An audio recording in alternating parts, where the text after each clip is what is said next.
राष्ट्रिय स्वतन्त्र पार्टीका सभापति रवि लामिछाने पक्राउ परेपछि अब रवि र राजसभाको भविष्य के हुन्छ, रविलाई के कस्तो कारबाही हुन्छ, उनी कति दिन हिरासतमा बस्छन् वा दोषी ठहर भए कति वर्ष जेल सजाय काट्नु पर्छ, उनको सांसद पद जान्छ कि जाँदैन, रविलाई कुन कुन मुद्दामा पक्राउ गरिएको हो, पक्राउ विरुद्धमा राजसभाले कस्तो आन्दोलन गर्ला, रवि सभापति रहेको राष्ट्रिय स्वतन्त्र पार्टीको भविष्य अब के हुन्छ र राजसभामा अबको सभापति को बन्छ जस्ता धेरै प्रश्न उब्जिएका छन्। यो सामग्रीमा हामी यिनै प्रश्नको जवाब समेट्छौं।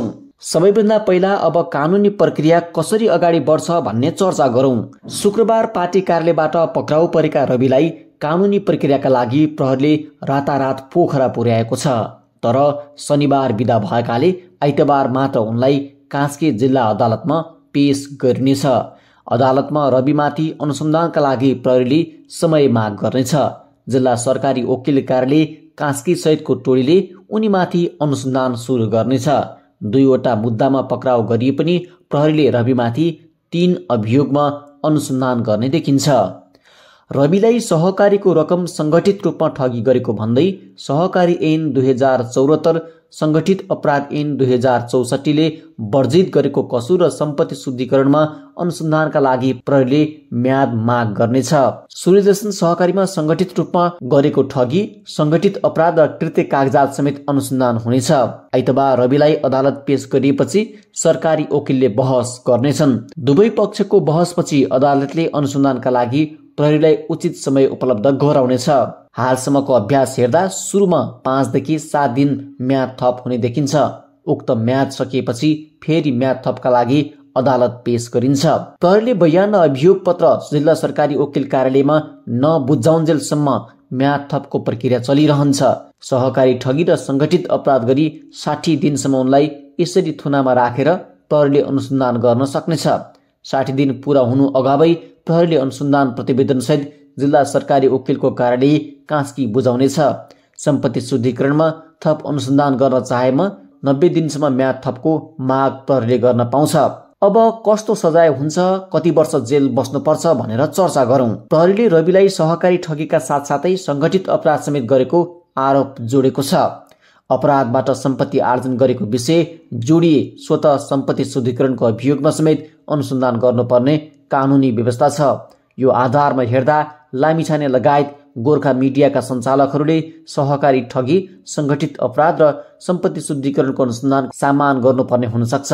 अब सजायको कुरा गर्दा रवि दोषी हुन् कि होइनन् भन्ने प्रश्न नभई यत्तिकै वर्ष रवि जेल बस्नुपर्छ भन्ने कुरा यकिन छैन। सरसर्ती हेर्दा जनताबाट सङ्कलन गरेको पुँजी सामूहिक हितमा परिचालन गर्न स्थापित सहकारीको रकम अपचलन गम्भीर अपराध भएकाले सहकारी ठगीको कसुर अनुसूची 1 अनुसार रविलाई कारबाही हुन्छ। सहकारी ऐन 2074 को दफा 124 अनुसार 10 करोड भन्दा माथि सहकारीको ठगीको आरोपमा 6 देखि 8 वर्ष कैद हुने व्यवस्था छ। यस्तै सहकारी ठगीमा बिगो अनुसार 2 देखि 10 वर्षसम्म कैद सजाय हुने कानुनी व्यवस्था छ।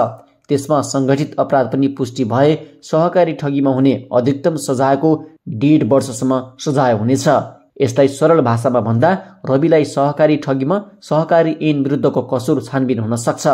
सहकारी ऐन 2074 को दफा 50 ले सहकारीको रकम आफ्ना सदस्य बाहेक अन्यत्र ऋण लगानी गर्न नपाइने व्यवस्था गरेको छ। तर हालसम्म रवि सूर्यदर्शन सहकारीको सदस्य छैनन्। तर रविले सहकारीबाट आएको पैसा गोर्खा मिडिया नेटवर्कमा ल्याएको प्रमाणित भए 1 वर्षसम्म कैद र 1 लाख रुपियाँ जरिवाना समेत हुन सक्छ। सहकारी ऐनकै दफा 122 को खण्ड त मा व्यवस्था भएअनुसार कसुर गरेको देखियो र प्रमाणित पनि भयो भने 6 देखि 8 वर्षसम्म कैद सजाय हुनेछ। जसमा सहकारी संस्थालाई हानि नोक्सानी पुर्याउने उद्देश्यले कसैले कुनै काम गर्न वा गराउन, मोलाहिजा गर्न वा गराउन, कुनै किसिमको रकम लिन वा दिन नहुने भनेर व्यवस्था गरिएको छ। यदि रविले गोर्खा मिडिया सहकारीको रकम ल्याएको र त्यसले सहकारीलाई हानि नोक्सानी पुर्याएको भनेर प्रमाणित भए उनलाई 6 देखि 8 वर्षसम्म कैद सजाय हुन्छ। संगठित अपराधमा दोषी देखिए रवि थप 4 वर्ष जेल बस्नुपर्ने हुन्छ। संगठित अपराध निवारण ऐन दफा 9 ले मूल कसुर गर्दा संगठित रूपले गरेको देखिए 50% सम्म कैद थप्ने उल्लेख गरेको छ। भन्नुको अर्थ सहकारी ऐनकै दफा 122 को खण्ड त अनुसार रवि दोषी प्रमाणित भएको खण्डमा उनी 6 देखि 8 वर्षसम्म कैद सजाय हुनेछ भने संगठित अपराधमा थप 4 वर्ष जेल सजाय भोग्नुपर्ने अवस्था छ। त्यसैले रवि गोर्खा मिडिया नेटवर्कको शेयर हस्तान्तरण गर्दा कृत्य कागज पेश गरेको प्रमाणित भए 7 वर्ष कैद सजाय भोग्नुपर्नेछ। मुलुकीय अपराध संहिताले सरकारी वा सार्वजनिक लिखित कृत्य गर्नेलाई 7 वर्षसम्म कैद र 70,000 रुपैयाँसम्म जरिवाना तिर्नुपर्ने व्यवस्था गरेको छ। रवि सम्पत्ति शुद्धिकरणमा समेत तानिन सक्छन्। अब रविको सांसद पद के हुन्छ भनेर चर्चा गरौं। राष्ट्रिय स्वतन्त्र पार्टीका सभापति समेत रहेका रवि लामिछाने प्रतिनिधि सभाका सदस्य हुन्। त्यति मात्र होइन, उनी राजसभाको संसदीय दलका नेता समेत हुन्। रवि पक्राउ पर्दा पनि सांसदकै रूपमा अनुसन्धानका लागि पुगेका छन्। उनको हातमा हतकडी लगाइएको छैन, तर कतिपयले पक्राउ पर्न बित्तिकै सांसद पद पनि जान्छ भन्ने गरेका छन्। कानुन त सांसद पद पक्राउ पर्दैमा वा उसलाई अभियोग लाग्दैमा पद जाँदैन। रवि नियम अनुसार पक्राउ परे पनि तत्काल सांसद पद जाँदैन। संविधानको धारा 103 को उपधारा 3 मा सांसद पक्राउ परेको सूचना सभामुख र संसद सचिवालयले दिनुपर्ने व्यवस्था छ। यस्तो सूचना प्राप्त भएपछि प्रतिनिधि सभा नियमावली अनुसार सभामुखले संसदमा जानकारी दिनुपर्छ। संसद नभएको खण्डमा सूचना पार्टीमा पक्राउ भएको सूचना प्रकाशित गराउनुपर्छ। प्रतिनिधि सभा नियमावली अनुसार पक्राउ पर्दैमा अहिले नै लामिछानेको सेवा सुविधा रोक्का हुने छैन।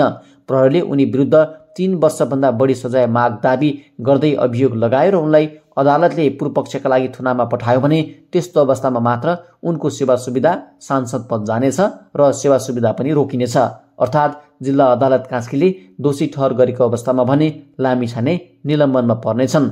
उनले सफाई पाए भने सांसदको रूपमा काममा फर्कन पाउँछन्। थोरै सजाय पाएर प्रतिनिधि सभाको कार्यकाल रहँदै थुनामुक्त भयो भने उनले पुनः सांसदको रूपमा काम गर्न पाउँछन्। प्रतिनिधि सभा नियमावलीको नियम 248 को 5 मा सफाई पाए वा थुनामुक्त भए निलम्बन फुकुवाको सूचना सभामुखले संसदमा दिनुपर्ने व्यवस्था छ। अब राजसभाको सभापति को बन्छ भनेर चर्चा गरौं। रविको मुद्दा किनारा नलाग्दासम्म राजसभाको सभापति कोही पनि बन्ने छैनन्, तर पार्टीका दैनिक गतिविधि सञ्चालनका लागि भने कार्यवाहक सभापति तोक्नुपर्ने अवस्था आउँछ। विधान अनुसार त स्वतः सभापति नै कार्यवाहक सभापतिको जिम्मेवारी पाउने व्यवस्था छ, तर राजसभामा अहिले 2 जना उपसभापति छन्। एउटा डिपी अर्याल हुन् भने अर्का स्वर्णिम वाग्ले। रविको मुद्दा किनारा नलाग्दासम्म वाग्ले र अर्याल मध्ये कुनै एकजनाले कार्यवाहक सभापति बनेर राजसभा हाँक्नु पर्ने अवस्था आउँछ। तर रविले अहिलेसम्म कसलाई कार्यवाहक सभापतिको जिम्मेवारी तोकेका छैनन्। कार्यवाहक सभापतिको जिम्मेवारी बारे पार्टीले यसबारेमा निर्णय गरिसकेको छैन। रविको मुद्दा लम्बिँदै गएको खण्डमा हप्ता दिनभित्र राजसभाले कार्यवाहक रूपमा नयाँ सभापति पाउनेछ। राजसभाको भविष्य के होला भनेर पनि चर्चा गरौं। एउटा नेता पक्राउ पर्दैमा पार्टीको सिङ्गो भविष्यमाथि नै प्रश्न उठाउनु अन्याय हुन्छ। अर्थात् रवि पक्राउ पर्दैमा राजसभाको भविष्य समाप्त हुन्छ भन्नु महाभूल हुन्छ, किनकि एउटा नेताको काँधले मात्रै सिङ्गो पाठ निर्भर हुँदैन। रवि नभएपछि राजसभाका सयौं कार्यकर्ताहरू छन्। अर्कोतर्फ रवि यसअघि पनि गृहमन्त्री भएकै बेला राजसभाको सभापति र सांसद पद एकैपटक गएको थियो। युवराज सफलले दायर गरेको उजुरीमा छानबिन गर्दा रविले नक्कली अर्थात् अमेरिकन पिआर त्यागेपछि कानुनअनुसार नेपालको नागरिकता पुनः प्राप्त नगरेर पुरानै नागरिकताको चुनाव लडेको प्रमाणित भएपछि सर्वोच्च अदालतले सांसद पद खारेज गरिदिएको थियो। सांसद पद गएपछि उपप्रधानमन्त्री र पार्टीको सभापति पद समेत गुमेको थियो, तर पुनः नागरिकता प्राप्तपछि चुनाव लडे, सांसद जिते र फेरि गृहमन्त्री तथा पार्टी सभापति बनेका थिए।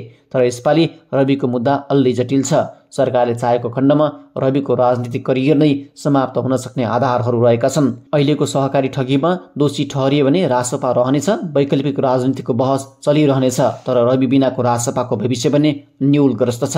पार्टीका परिकल्पनाकार नै नभएको अवस्थामा राजसभाका आमा बिनाको बजेरा जस्तै अवस्था भोग्नु पर्नेछ।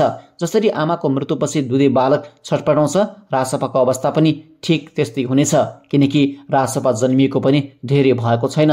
2079 असार 7 गते जन्मिएको राजसभाले 6 महिनाकै अवधिमा प्रत्यक्षमा 7 र समानुपातिकमा 13 सांसद जितेर राष्ट्रिय राजनीतिमा उदाएको थियो। ठूलो र वर्षौं पुराना दलहरूलाई टक्कर दिने गरी हुर्किँदै गरेको राजसभा रवि बिना पानी बिनाको माछा जस्तै हुनेछ, किनकि पार्टीका अर्का परिकल्पनाकार मुकुल ढकाललाई राजसभाले यसअघि नै कारबाही गरेर साधारण सदस्य समेत नरहने गरी कारबाही गरिसकेको छ। अहिले राजसभामा परिकल्पनाकार भन्दा बढी आयातित नेताहरू रहेका छन्। समग्रमा भन्नुपर्दा आलान्तरमा रवि बिना राजसभा दलको समेत दुखान्त हुनेछ। राजसभा के गर्ला?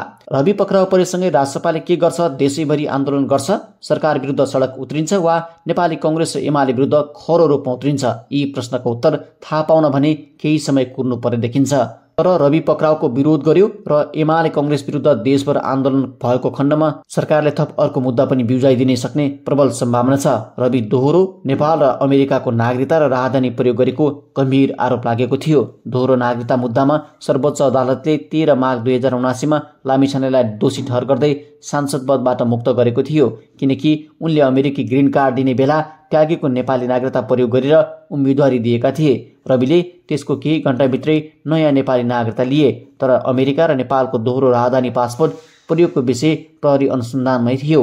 यो विषय मुद्दा चलेको भए रविमाथि त्यसबेला नै फौजदारी अनुसन्धान, तर तत्कालीन महान्यायाधिवक्ता दिनमणि पोखरेलले आधार र प्रमाण नपुग्ने भन्दै राजधानी दुरुपयोग मुद्दा नचल्ने निर्णय गरेका थिए।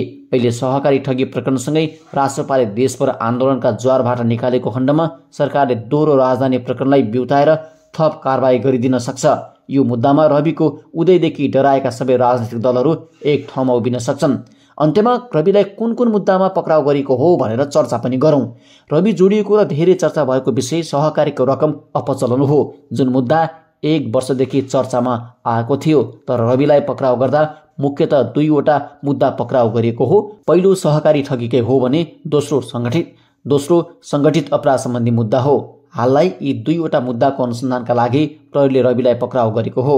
रवि पोखराको सूर्यदर्शन सहकारीसँगै बुटोलको सुप्रिम सहकारी, चितवनको सहारा, काठमाडौँको सुवर्णलक्ष्मी र वीरगञ्जको सानो फाइदा सहकारीको रकम अपचलनमा जोडिएका छन्। तर यसपालि उनी पोखराको सूर्यदर्शन सहकारीको मुद्दामा छानबिनको लागि पक्राउ परेका हुन्। केही महिना अघि सूर्य थापा नेतृत्वको सहकारी रकम समितिले रविको अगुवाईमा सञ्चालन भएको ग्यालेक्सी 4K टेलिभिजन सञ्चालनका लागि विभिन्न सहकारीबाट गोर्खा मिडिया नेटवर्कमा 65 करोड रकम ल्याएर अपचलन गरेको निष्कर्ष निकालेको थियो। रविले प्रत्यक्ष रूपमा सहकारीको रकम ल्याएको नदेखि पनि गोर्खा मिडिया नेटवर्कको प्रबन्ध निर्देशक रहेर रकम सञ्चालन गरेको भन्दै कारबाही गर्न सरकारलाई सिफारिस गरिएको थियो।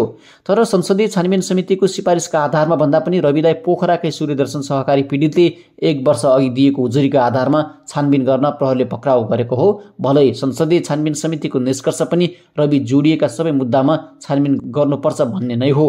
तर अन्य सहकारी पीडितले रवि विरुद्ध जाहेरी दिएका छैनन्। सूर्यदर्शन सहकारी पीडितले भने रवि गृहमन्त्री हुनुअघि अर्थात् नारायण काजी श्रेष्ठ गृहमन्त्री भएकै बेला प्रहरीमा उजुरी जाहेरी दिएका थिए।